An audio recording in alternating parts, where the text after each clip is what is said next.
কেউ কোনো প্রকার বিষয় ঘরে জড়াবেন না। সকলের কাছে আমার রিকোয়েস্ট, কেউ কোনো প্রকার মিছিল ঘরে জড়াবেন না। কেউ কোনো প্রকার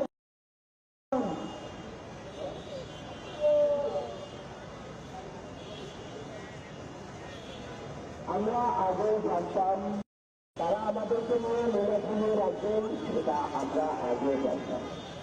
মেলা ফিরিয়ে রাখলে কিন্তু আমাদের প্যাস চলবে না। এভাবে আমাদের প্যাস ভাড়াতে তাদেরকে আবারও মনে করিয়ে দিতে চাই, ক্ষমতার চেয়ারে বসে অযৌক্তিক কথা বললেই কিন্তু চলবে না। যদি অযৌক্তিক আমরা সবসময় আমাদের কলেজটাকে যাতে ইউনিভার্সিটি করে আমাদের দাবিগুলো পূরণ করা যায় করছি না। আমরা কিন্তু আপনাদের জন্যই কাজ করছি।